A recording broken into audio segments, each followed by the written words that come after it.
A super chat to begin from Elon Musk. I will accept all Dogecoin instead, Elon. OBJ is a cancer to teams. Cardinals #1 don't need. It's to Arizona, you're right. They don't need Odell Beckham. There are other contenders. I'm sure one will, of course, add OBJ that could use him. But Arizona doesn't make any sense, I agree, for OBJ. SG Sports Talk Channel. All caps here, so I got to yell it. Thoughts on Jordan Love? Not great. Look, outside of Devontae Adams, that receiving core is not that good. So I don't really think that's a route they're going to pursue, in terms of making him your immediate starter, I should say. Nor should they. I know there's been some buzz ooh, what if Jordan Love plays great? Well, that got silenced. He's not your starter right now. I'd have concern about him long term. Some flashes. I didn't love the game plan from Green Bay. But there's a lot of room to grow still for Jordan Love, which I think he becomes a starter next year when Rodgers eventually is gone. From Anthony, can Seattle turn their season around and make the 7th seed? I think it's possible that they could go that route. It's going to depend a lot on how much Russell Wilson can really rally them because they have a tough path moving forward in that division. The 7th seed, since they're out of the spot, does make it possible for them. The Lunatic, what is your biggest Cowboys issue? Our run defense, Terrence Steele play at left tackle, or our penalties? I think it's the run defense because that is maybe the bigger long-term issue. In theory, Terrence Steele will not be your left tackle once Tyron Smith gets healthy. If he gets hurt for the rest of the year, okay, different conversation. The penalties, you won games with them, so not a huge concern there. The run defense, though, you can get attacked that way if you're an opposing team. Really only Denver and New England have fully committed to that. The Vikings kind of tried, but with less success. Denver ran it down your throats. That's a concern as you play better teams in the postseason. From the real Vince Young, sure you are the Titans the clear-cut best team in the AFC now? Yes. They've played great this year. I mean, look at what Tennessee, first off, they sit right now, right, in the division. They are 7-2. They've played great. They have the #1 seed currently. And think about who they've played in this winning streak, right? After losing to the Jets, terrible loss. Beat the Jags, okay, cool, you were going to anyway. You've since beaten the Bills, the Chiefs, the Colts, and the Rams. Now, the Colts game was close. Maybe should have lost. They won in overtime, but they've won all of those games. And you've beaten several teams on that list that you thought were going to be a real contender, namely the Bills and the Chiefs. So if I were picking the best team right now in the AFC, I would go with Tennessee. That is the route I would choose to go. Now, that was my pick, but I want to hear from you guys since we're a show for you. Who is the best team in the AFC? Tennessee? Somebody else? No wrong answers. It's just your opinion. So head down to the pinned comment, especially if the ad break comes here on YouTube, and sound off for me. From Leo Lambert, do you think the Patriots make the playoffs? They're going to be in contention. In the end, no. I don't. I think they come up just short. I don't think New England gets in. The 7th seed does give them a chance, but I think the Steelers, the Raiders, Chiefs, Browns, and Bengals, who are also all in that same mix, I think one of those teams ends up getting in instead. From Rashard Lee, can the Cowboys draft Jordan Davis out of Georgia at pick number 32? I just realized in my mock draft that I left Jordan Davis out, and I have immense shame over that. I think he goes around that range. He doesn't bring you a ton as a pass rusher, and I think that's a concern for teams. But if you can get him in late round 1, I would strongly consider it if I were the Dallas Cowboys. From All Out Broncos, 1858. Rate the AFC West teams by the way they've played this season. So I will factor in preseason expectations here. So at 4, Kansas City. Not been good this year. The other 3 are a little bit even, a little bit tighter. Because the Chargers are in first place in the AFC West, I got to put them number 1. I think given all the Raiders have gone through, I'll put them at number 2. Then the Broncos there at number 3, some boost for the expectations entering this year. The Chiefs I'll keep last because they haven't been very good. From Robert Bruce, next up here. Hey, Tom, Marshall, Jack, Jeremy, Trace. Oh, tough break there, Chase. Didn't get mentioned. Do you think the Patriots need to beat Buffalo at least one game to get in the playoffs? Or if they finish 10-7, is that enough to get them in?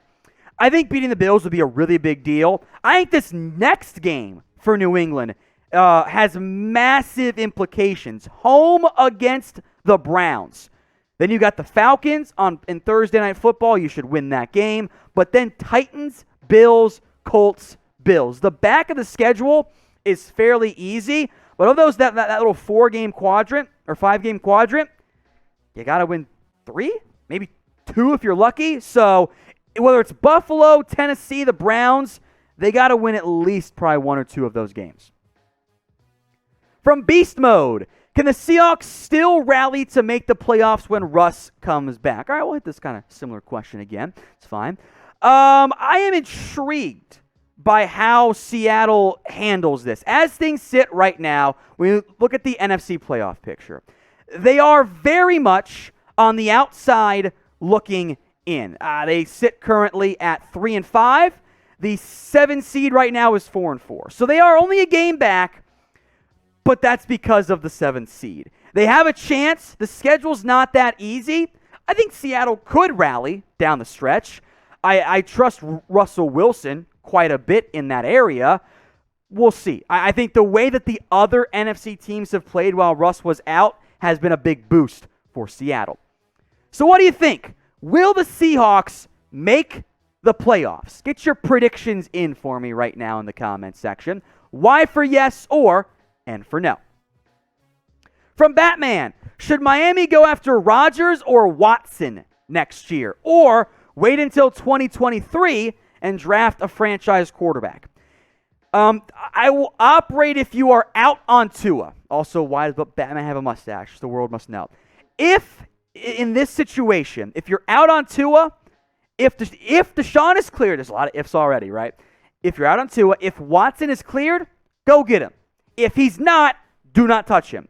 That's his issue, right? Rodgers, meanwhile, if he's open, you're out on Tua, I'd call, see what the cost is. And if you can't get one of those guys, I would roll with Tua for one more year because I don't like that 2022 draft class at quarterback as we sit right now. Now, if you want to get your questions featured on any of our mailbag shows, then you got to be subscribed. Otherwise, you miss out on all of our videos here at Chat Sports. And we do these mailbags live, so got to be watching live. That's a pretty simple result right there. So sub right now if you want to join us in the future for more live NFL mailbags. Super chat now from Mateo Meza. Thank you, my friend. What do the Cowboys do at left tackle if Tyron Smith doesn't play? You're not going to like my answer.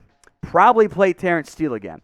Now, you got to get him more help. I think that's your main adjustment is you got to chip a lot more frequently. The Terrence Steele got worked by a prospect that I liked coming out of Ohio State, Jonathan Cooper. I had him higher than when he went drafted, but he's a 7th-round pick. And he worked Terrence Steele. So Falcons edge group, not great either. But clearly, you got to help Terrence Steele, or whoever it is over there, left tackle since La'el Collins, has not played that spot in about 5 years and never with the Dallas Cowboys. From Sahaj Gulati, I got that all wrong. I'm sorry. I'll call you Steph because that's what your profile picture is. Can the Niners make the playoffs? The Niners should be able to. If I had told you the 7th seed right now was 4-4, you would have said, oh, the Niners are in the postseason.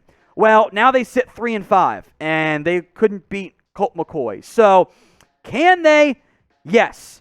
Do I trust them to? No, not really. All right, from Big Chungus, can the Falcons make a run at the playoffs? They are in the midst of one, kind of, sort of. Again, the 7th seed brings in a lot of extra competition. I mean, the Falcons, Panthers, Vikings, Seahawks, Niners, Bears are all game out of it. So, yes, they can. if I had to gamble right now, I would say no, the Falcons end up not making it in the postseason. We'll go to something here. The Lunatic. If the NFL expands to 34 teams, which 2 cities are added? I don't know. Maybe they add an overseas team or non-USA team in some capacity. Maybe they bring back a St. Louis team. There's some legal issues there going on that I think are a bit of a problem from that perspective. So, maybe that's a route they end up trying to go in the end.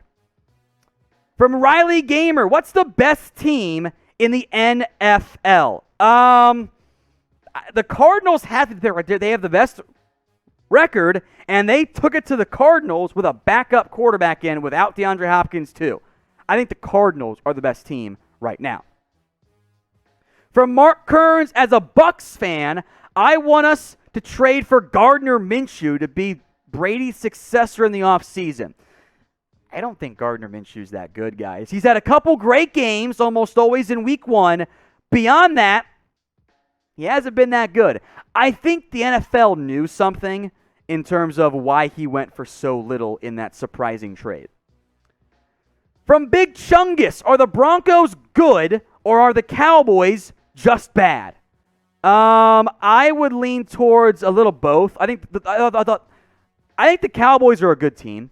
I don't think it's fair to ignore the first 6 games in favor of just one. I think that's doing a disservice to your eval. But the Cowboys were bad in that game. The Broncos were good in that game. So maybe a bit of a fluke, but if I have to pick one of those 2, look, Denver was good. Cowboys were bad in that game. I don't think it's fair to ignore the other 7 games combined to focus on just the most recent one. From Goon Squad 420. Wow. Are you worried at all about Calvin Ridley long term? Clearly Ridley is dealing with some mental health stuff right now, and the number one priority there is for that to get sorted out, that to get fixed, and for him to get in a good place as a person. That's the number one priority for Ridley and for the Falcons. So I think at some level, yeah, you do have to kind of be a little bit concerned from that perspective. You have to be aware of hopefully he ends up being okay. Now, I hope and think that he will be okay. I think that ends up being the situation for Calvin Ridley. Hopefully that does remain the case. So I hope he ends up okay. I'm not concerned about it at this point, but we'll have to wait and see. From Connor Clark, will the Seahawks trade Russ next offseason? Yes or no? If I had to pick one right now, I think I'd go yes. I don't want them to. I think it'd be a bad decision, but I never thought it was going to happen last offseason, but I do think it's much more likely this offseason because it's much more feasible from a contract perspective. They left open that door by not restructuring his deal to save money this season. From Lunatic, biggest surprise loss on Sunday. It's got to be the Bills, right? They were a 2-touchdown, I believe, favorite against the Jags. The Cowboys' loss was stunning. The Raiders' loss was a surprise, but nothing, I think, really compares in the end to the loss that the Bills took against the Jags. From Oscar Garcia, will Arnette get signed again? To who? Chargers? Maybe? I do think Arnette gets a second chance in the NFL. I think that's fine to have happen, but maybe not L.A. I think Arnette maybe needs to go to a less volatile situation in terms of like a city. Maybe L.A. is not the best fit for him. Just throwing that out there. He's got to mature. Maybe this will be a wake-up call for him. From Chef, was moving on from OBJ the best thing for the Browns? I mean, I think it was. The Browns offense looked a lot better. The team looked a lot better with OBJ gone. I had thought it was going to work itself out. I thought they could bring him back and the offense would be good. It hasn't been. Baker wasn't off the charts great against the Bengals, but he looked more comfortable. He looked more confident, and the Bengals blew out the Browns. The Browns blew out the Bengals. So I think that should kind of be the priority in the end. I think that's kind of your number one takeaway from that game, that the Browns looked like the Browns we thought they were going to be. And I think they still have a chance now to win the AFC North. So who wins the division? Type BAL for the Ravens. Type CIN for the Bengals. CLE for the Cleveland Browns. Or type in PIT for the Pittsburgh Steelers. Who wins the division this year? BAL for the Ravens, CIN for Cincinnati, CLE for the Browns, PIT for the Steelers.